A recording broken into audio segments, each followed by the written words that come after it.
welcome to another day. Just doing my daily routine here, making sure all the cops are empty of water. Rained yesterday, and then when it wasn't raining, it was coming down like a hurricane. And we're back to this guy. As you saw, I just got it uncovered. Everything is wet. Today is not supposed to be the nicest of days. We're off and on for rain here and there, but it hasn't rained for a number of hours, and got to get something done here. So I'm going to go ahead and I'm going to put my exhaust tips in. Then we'll start seeing if we can finish up the rest of it.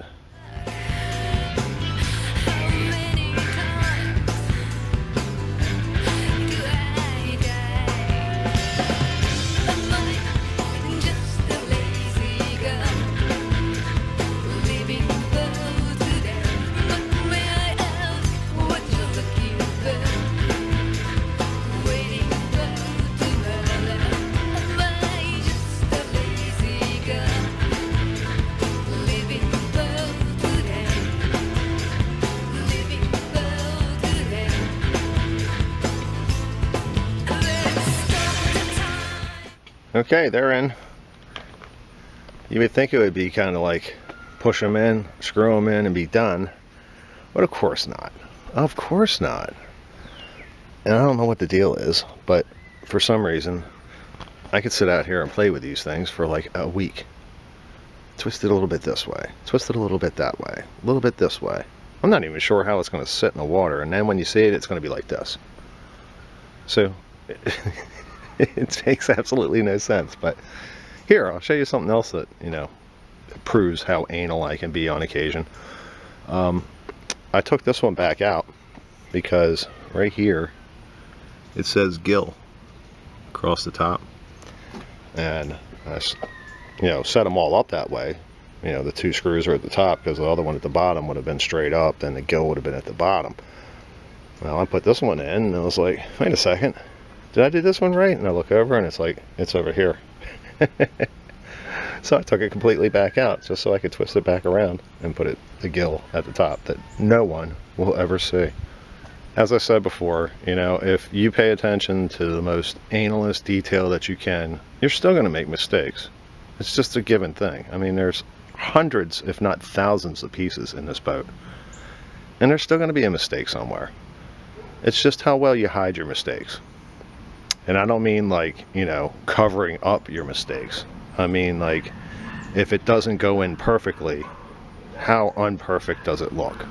So here we are now. We've got them protruding through the transom, which gives me about, I don't know, almost 2 inches, which is, I was kind of sweating bullets there. I didn't realize how thick this transom really was, but it is good enough now with the way they are. So at some point here, after the sun kind of gives us a little bit of a break, we're going to start fooling around and seeing we can get A to connect to B. And if that's the case, then if we can get A down here to connect to B in a certain position like it should be, then it's just assembling. We just got to assemble the rest of it and put it all together.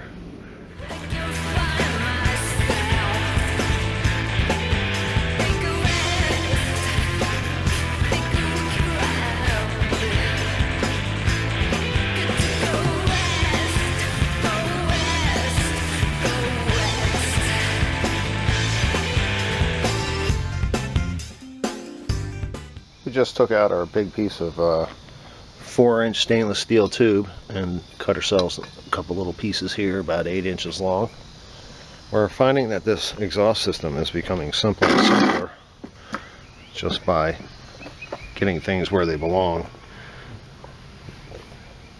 These silicone, whatever they happen to be, elbows are longer than the rubber ones, which really works out nice. I mean, real nice.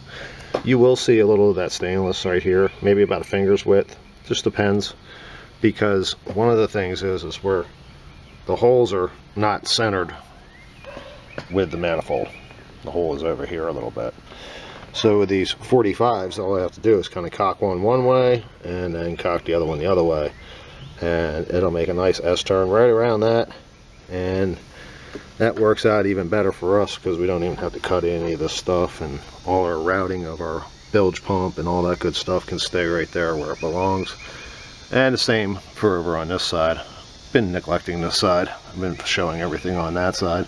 This side's pretty much the same thing. It's going to have a little bit of the stainless steel show up, but not much. I'm going to try to get more of it on the riser itself. It's only got about this much over top, and you can see the nub right here, which is plenty, but I want to get it attached down here, get the piece in, get it attached, get this squared up where it's supposed to be, and then kind of pull up the slack, so to speak, and kind of push it on. And from there I can go ahead and finish up the rest of the riser and getting it attached to the manifold. It's still smoking hot out here, and that black rubber really picks up the heat fast, so they're a little hot to play with, but at the same time makes them a little easier to deal with.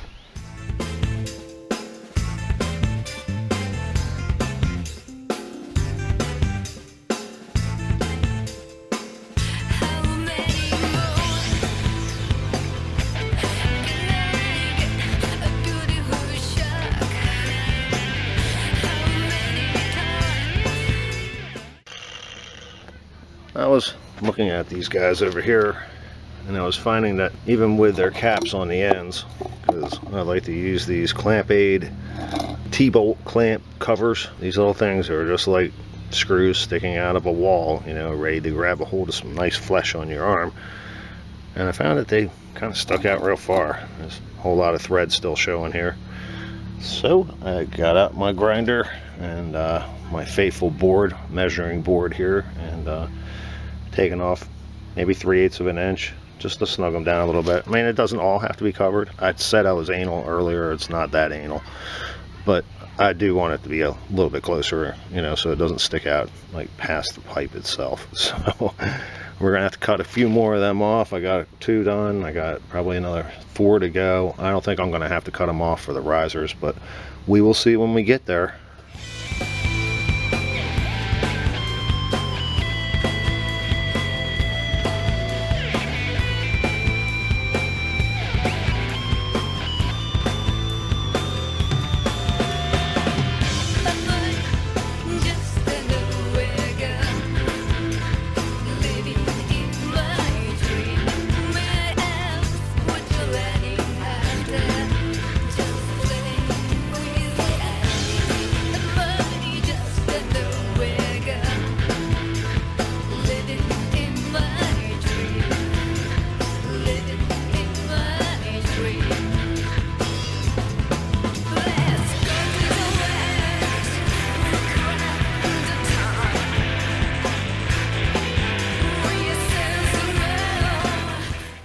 And with that all cleaned up, we have pretty much calling it a day.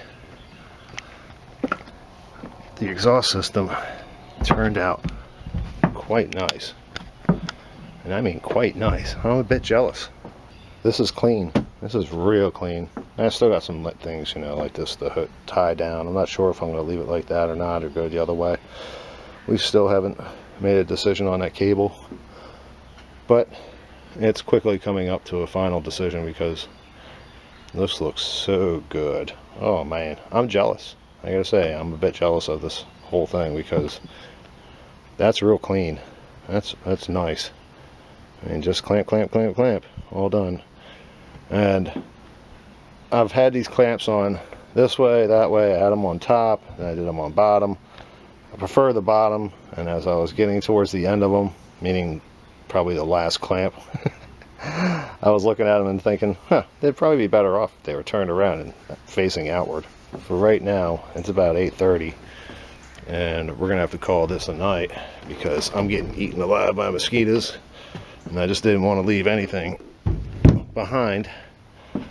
So I just kept going and kept going, even though the mosquitoes were going and going and going.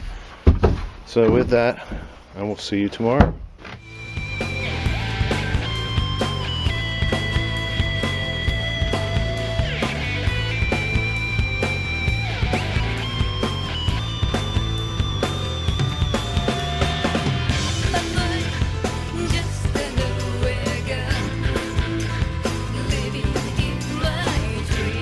Where else would you let him have that?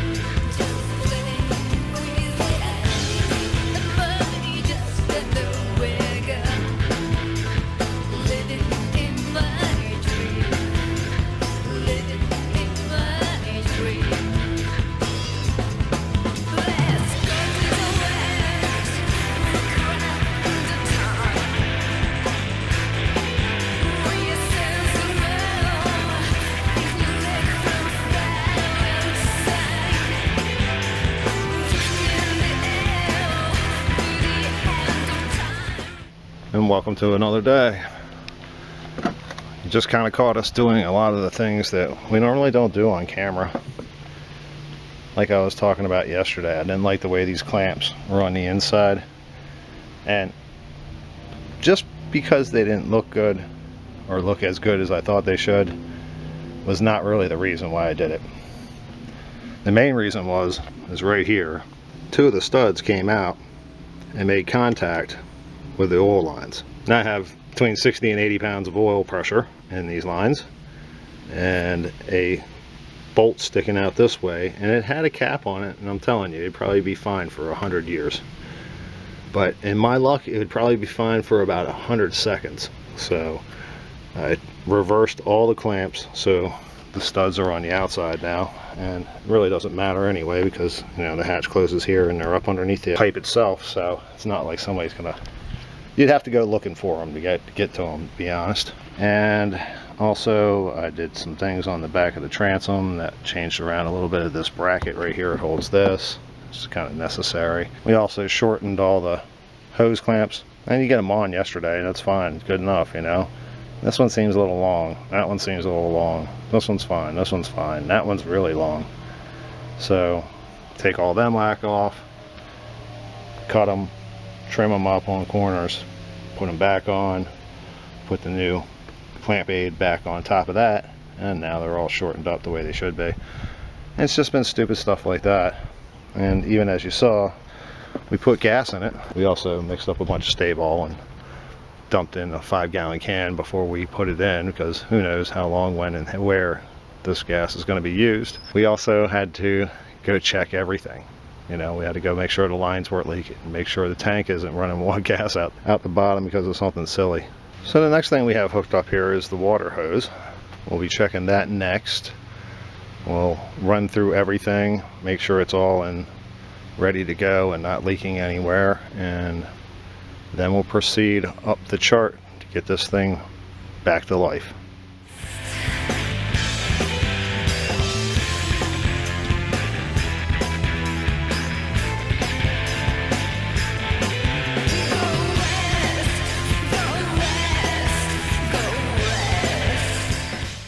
Some would consider today a failure, and to be honest, I kind of do too, but not for the reasons that you may think. Like, one,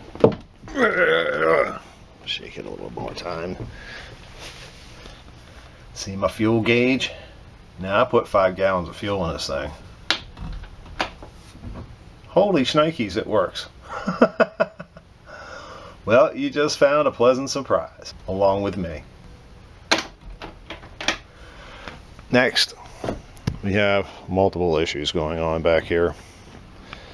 It's in a bilge, but it is full of water, and the reason is I put the block drain in the wrong hole, and my block drain extension got jammed up in the wrong hole because it was in the wrong hole, and kind of got mangled when I tried to take it back out.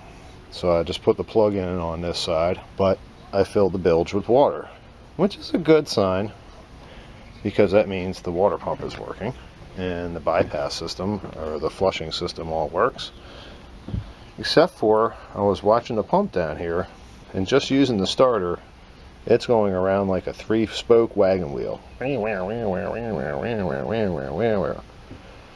But I'm having other issues, so I decided just to leave that lay. I know when this thing starts, that thing's going to go crazy, and it's going to be a real issue because it can't sit down there and just all over the place. But as long as right now it's pumping fuel and it's pumping water. Next problem is I'm getting this drip out of one of the squirters on this carburetor. Now, we rebuilt it and it's been sitting on the bench ever since. I can't imagine one of the floats stuck. I'm not 100% happy with the rebuild kit that came with it. I think I may do it again, just to be on the safe side. It's nice to see fuel actually get up there though. Last but not least, and this one's a killer. This one's a real killer. I mean, the water pump is going to be a real issue. I can see that already, but like I said before, I have 100% solution for it if things go south on it. And I have a solution for this guy here, but it's a real bite in the ass, I'll tell you that much. I got no spark. Nothing. Dead. I plugged a distributor in with the key on. I can hear it make a little sound inside of it, like something happens. So there's some kind of connection between these two. I don't know. I don't have the time right now. It's already 5 of 8 to start troubleshooting and seeing what's going on. That'll be the objective tomorrow. If it happens to be that we have to take a couple things apart, we'll go down that path together. But until then, we're going to go do some exploring online, and we'll see you tomorrow. Welcome to another day. One, it's hot as all get out and humid, and they're calling for storms, which that's probably why it's a little humid out. Oh, little lady. And I've got this mess.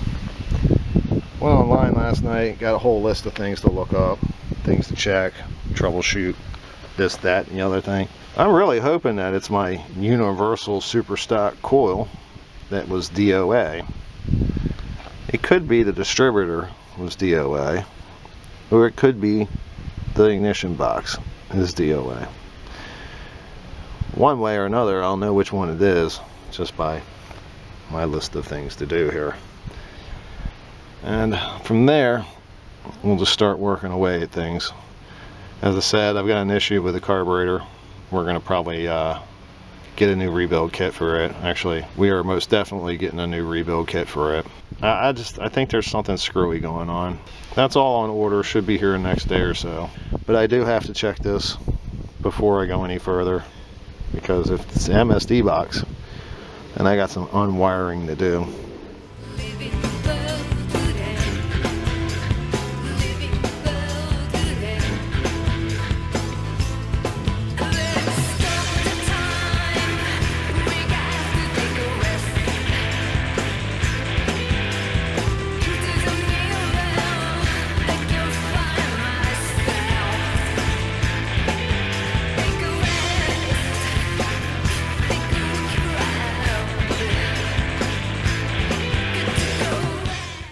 I'm telling you, it's hot enough out here, it needs the storm.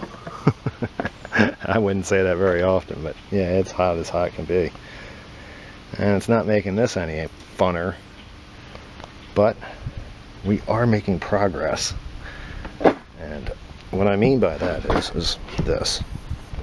We did all the tests on the MSD box that they ask you to do before you call them up and make an ass out of yourself by saying your MSD box don't work, when in reality it does. And it works. It works fine.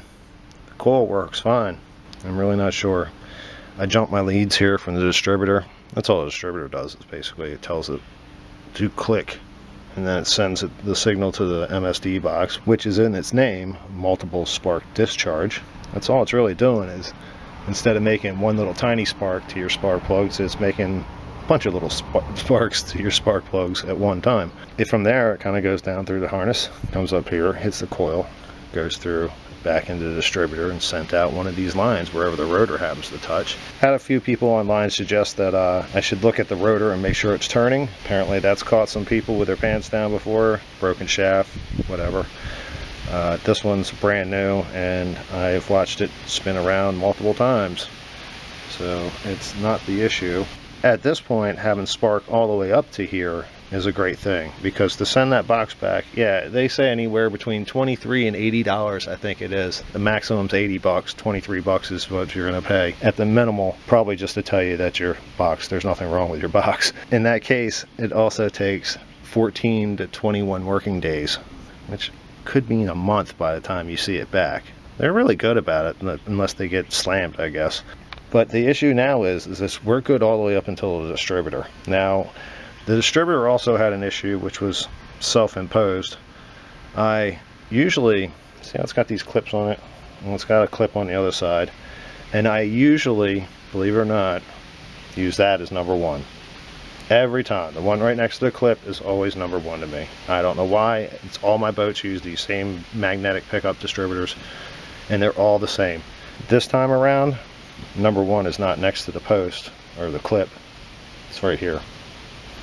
And I set the distributor for that being number 1. So when I was fooling around, I was probably a full spark plug away. But it really doesn't give me any condolences that the fact that I got no spark at all. A couple other people that posted online gave me hope though. They said that when they tested the box, it worked. And from that point on, it worked again. It was like some sort of a reset. MSD doesn't say anything about a reset being there, so I'm not sure what actually happened, but I read 3 or 4 counts that they went, they were told by MSD, go out and test the box. They test the box, it works. They plug the car back in, it starts right up when it wouldn't start before. So I don't know. It's at least off the plate. Now, this here is our carburetor, 1410 out of Rock, and this one has got gas coming out. Like I said, one of the squirters, which that means it's probably flooding. Now, it may have something to do with the fact that we had a bunch of air and such in the system, and we had to clear all that. Well, I just ran this starter switch here. I just ran the starter switch with the key off, and took my gas line off, and ran it for, I don't know, maybe a full revolution of the motor, and it filled up a half-quart container about 3/4 of the way up, and splash gas everywhere, of course. So I don't think there's an issue with gas not making it to the carburetor. Now I want to check a few things on this guy, and it seems like it's extreme, but the reality is it would be so much easier if I just take it off and put it on the bench instead of trying to do it out here in the hot sun with all these little crevices and such for things to disappear into. Screws, clips, all those little things. When I could just take these 4 bolts off and just pick the whole thing up and take it in the garage. And then I'll have it intact and I'll be able to do a forensic audit basically. I want to make sure the banjo is not clogging up. I want to, because at that pace, like I said, there had been, I mean, as much as I've run it and tried things and did different things, the fuel pump is mechanical, so it's been going the whole time. And it should have filled this carburetor up with no issue at all. Now if it's not full, then I've got real issues, and if it's full overfilled, then I've got other issues that all need to be solved, but they would be best solved on my bench. And then there's one last stab at the dark, is my wobbling water pump. As I said before, it's threaded shaft, so I took a really big one of them compression type washers and I put it on it, and then I put another washer on the outside of it with a little grease in between so it'll slide and not kind of hang up. And I gave it a turn or turn and a half. I really can't give it much more, because any more it sucks it back on the shaft, it's going to take it out of alignment. So we're going to see. I mean, it's one of these things, you got to spin the motor and you really do appreciate how out of whack this thing really is. But the main reason to get rid of it all would be because the fuel pump is a failure, but yet the fuel pump seems to be working fine, and there's a ton of money in this whole damn thing, so we are sticking with it at the moment until we can, because as I said, at 3,500, 4,500 RPMs, the way this thing's wobbling right now, it'll shake the whole boat apart. It's hot, as I said, but that carburetor's got to come off and we got to get it inside.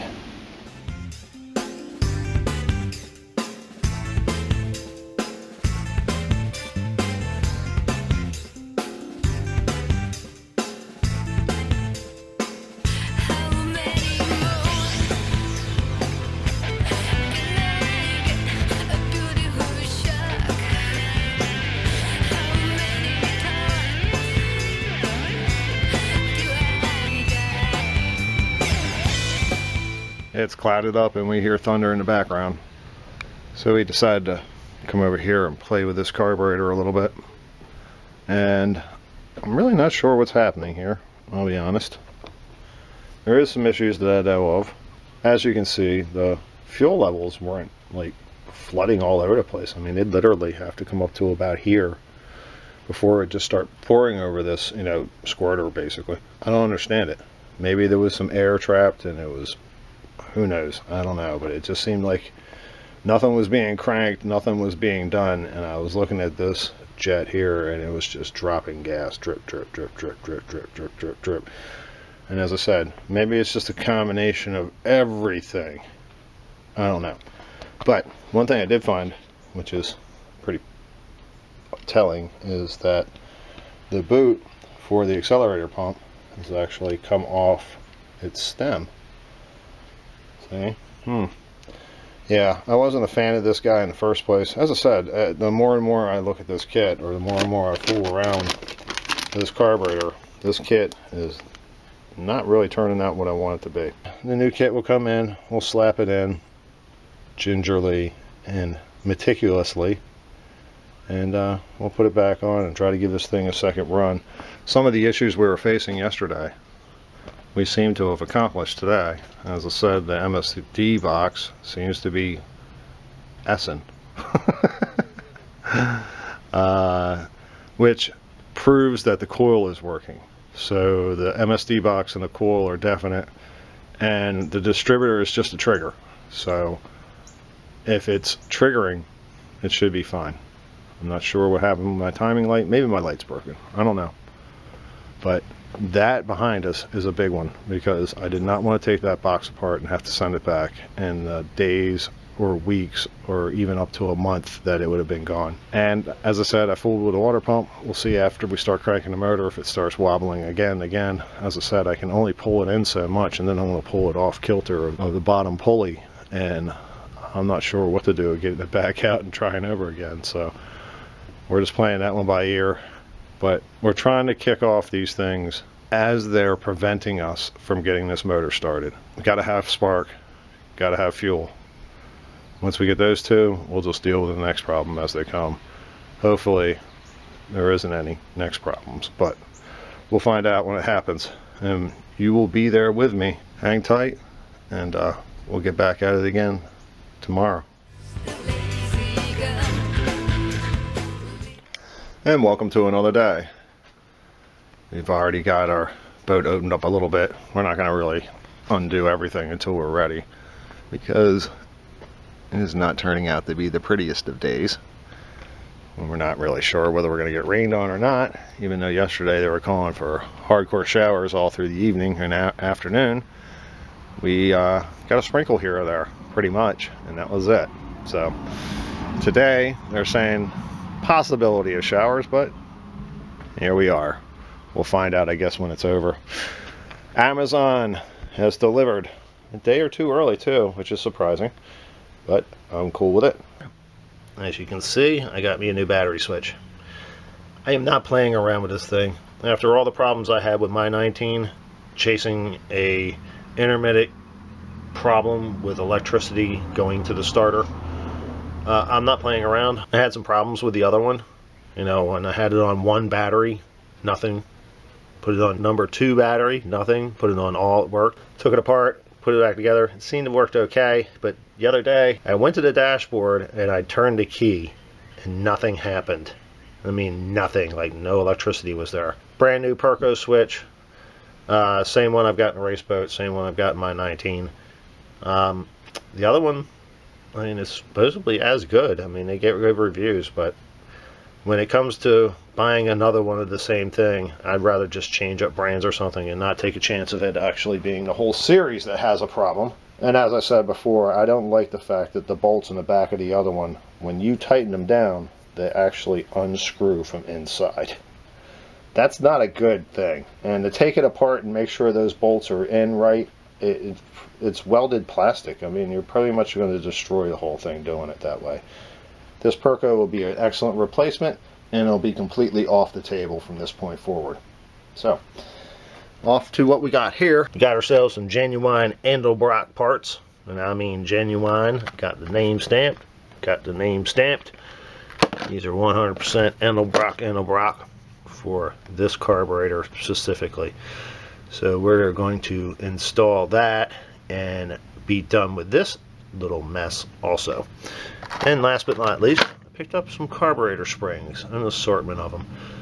I know a lot of boats don't run carburetor springs, but if you've ever had a linkage come apart or break or something of that nature, You'd love to have some carburetor springs. I mean, the bilge even has like this massive block that goes all the way across the carburetor just for return. You know, you let off that throttle handle basically on the bilge and it's already starting to creep its way back. So the bilge, if you got thrown out of it and you didn't have the lanyard attached, it would slowly just slow itself down to an idle, and then it would just kind of beach itself someplace, I guess.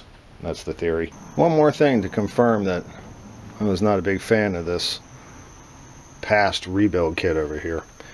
I was just looking through my box of parts here to make sure everything was here and everything that I need getting separated out, and what I found was this little guy right here.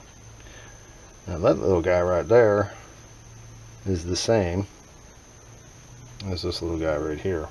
And a few videos ago we showed that the one that came in here, which I can't seem to find offhand, I think it's down in here somewhere, but it's not worth even digging out, was twice as tall. So we ended up putting the old one back in. Well, now we actually have the right kit. The right one came with it, and the ball is right there. So we will be replacing that.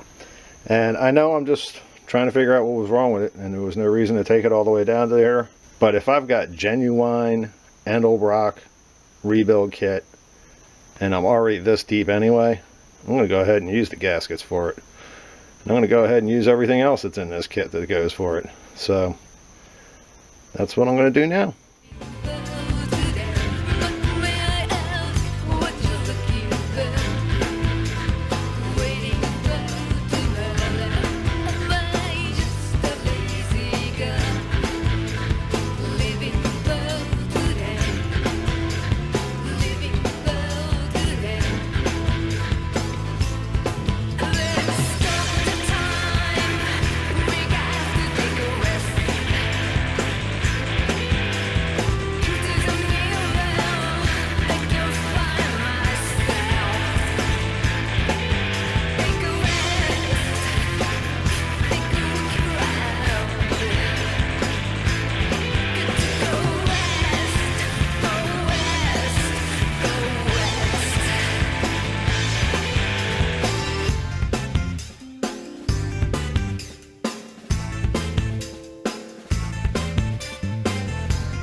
It is alive! It's running a little rough at the moment. I can't see my timing mark, so I'm not really sure where to set it at, besides just by ear. Seems to be running okay there. Right now, you got a quarter tank, looking like about 60 pounds of oil pressure, about 800 RPMs. Looking like we got up to about 110, 115 temperature, which is not bad on the hose. And 13 amps going towards batteries, but you know, we ain't so worried about that at the moment. As long as it's got 13 volts, that means it's being charged. And man, she sounds like the Beezy. Beezy sounds just like this because it's got the same exact motor.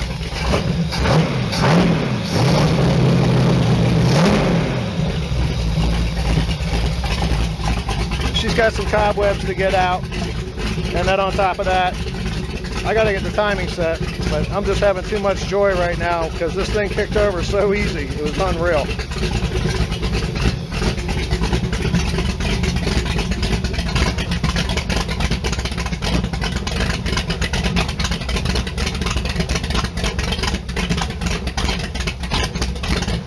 Yeah, baby! You ain't seen nothing like that in 20 years, Mr. Boat.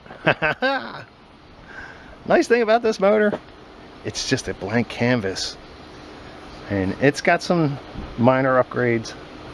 It's got a few tricks. But I didn't go crazy because it was just something I was using between motors, between when I found the motor that I found for the race boat.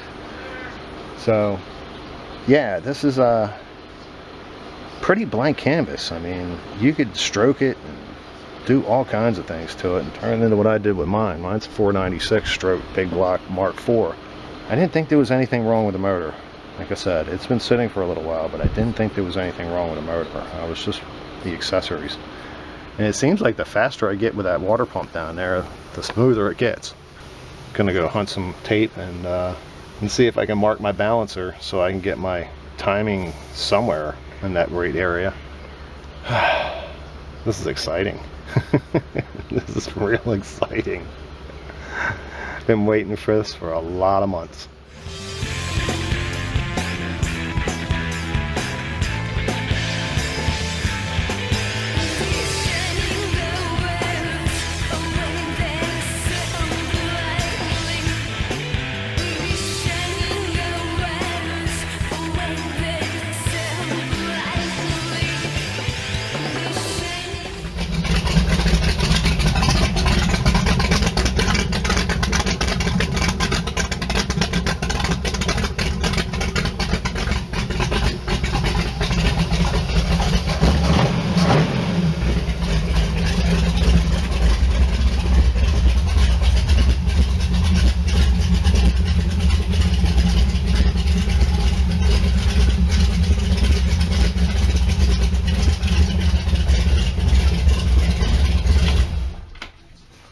I'm so used to having a throttle on the handle right there where I can rev it a couple of times before I shut it off. It was way out of whack on timing. I had it out by about 20-25 degrees. I'm not sure how it started, but it's just nature of the beast with these things. I don't know what happens, but it does. I've got it set up around 12 degrees at the moment. So all in should be around, I don't know, 32, which, yeah, I won't be able to tell that until I get it out on the water, because on the hose, I'm trying to get this thing up to 3,200 RPMs to make sure it goes all in and as loud as it is, and it fills the house full of fumes because it's all blowing right towards the garage. So I got that fan set up there, so at least everything doesn't get soaking wet like it always does. When I work in the driveway with one of these 19s, I love saying that, one of these 19s is now in the driveway and working fine. Had a little issue with my switch. It would go click and it would turn the starter and then would let it go. I kept doing that over and over again. My Harbor Freight, I mean, this is like the first time I've ever used it, was on this project. And the thing was kind of priceless too. I mean, I loved having this back here because, I mean, you fooling with a carb and fooling with this and fooling with that. You know, you want to be able to be right there. You don't want to have to go up here and turn the key and no throttle. I had to, last time around, because it broke, I had to do that. I'd have to come back here, goose the throttle a couple times, come up here, hit the key, and then go back here again and see if I could catch it while it was still running. And that time it was like 20 degrees out, so yeah, it was a little bit of a challenge just to keep it running. But once it did, it was fine, because I could bring it back to where it's supposed to. Marked it off with my blue tape down there in my line. And that's just general, as I said. I mean, this will get me started the next time I go to put the key in it, that kind of thing. And from there, you always tweak.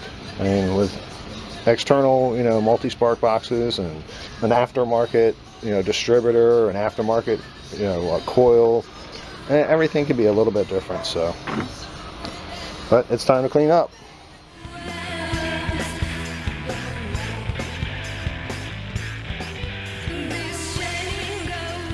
And that's how you end a good day. We'll see you tomorrow.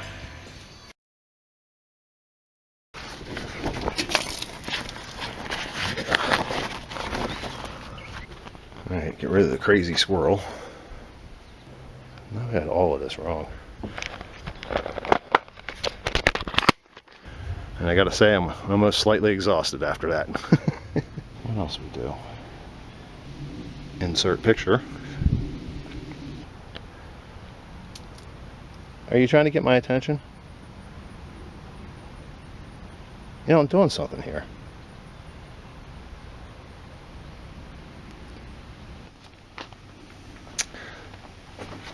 I don't need a ooh-ah. Back again, huh? But just a, what do they call it? It's just a